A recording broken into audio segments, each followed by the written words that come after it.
Juneteenth, Freedom Day, a day of recognition, restoration, celebration.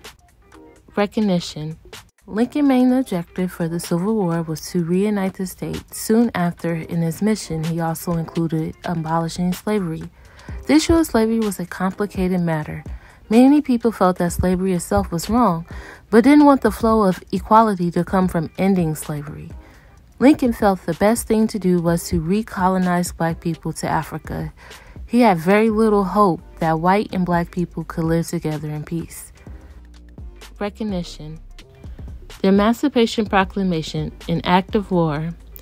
The Emancipation Proclamation, issued on January 1st, 1863 by President Abraham Lincoln, established that all enslaved people in Confederate states in rebellion against the Union shall be thenceforth and forever free. Lincoln only freed the slaves in the South. Black people were still enslaved in the northern and southern states.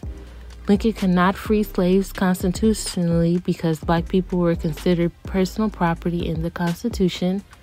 Lincoln decided to use the Emancipation Proclamation as an act of war to justify freeing the slaves to undermine the war efforts in the South.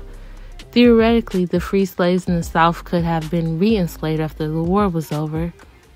The Emancipation Proclamation encouraged free slaves in the South to join the Army. These new black soldiers revitalized the North's effort to fight with new enthusiasm. Ultimately, the free black soldiers helped the North win the war with their energy and passion. Slavery in Texas and Juneteenth. The news of the emancipation didn't happen overnight for everyone in the South. In some cases, enslavers withheld the information until after harvest season.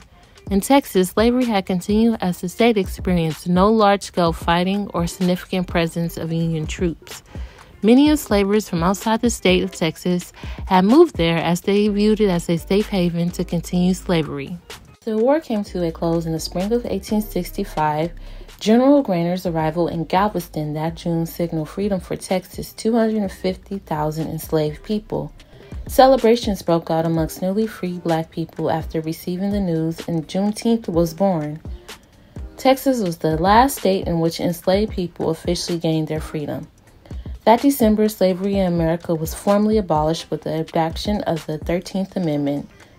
Juneteenth honors the end of slavery in the United States and is considered the longest-running African-American holiday. Restoration and celebration.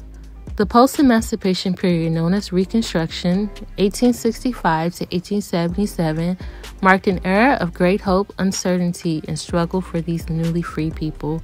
Formerly enslaved people immediately sought to reunite with their families, establish schools, run for political office, push radical legislation, and even sue slaveholders for compensation. African Americans were inspired to transform their lives in America. This is nothing short of amazing after more than 200 years of enslavement from the moment they were brought to this country. Juneteenth marks our country's second Independence Day. Although it has long been celebrated in the African American community, since that day on June 19, 1865 in the South, more and more people in the African American community and outside this community are learning about this significant historical day. The historical legacy of Juneteenth shows the value of never giving up hope in uncertain times. An event in American history and recognizing and celebrating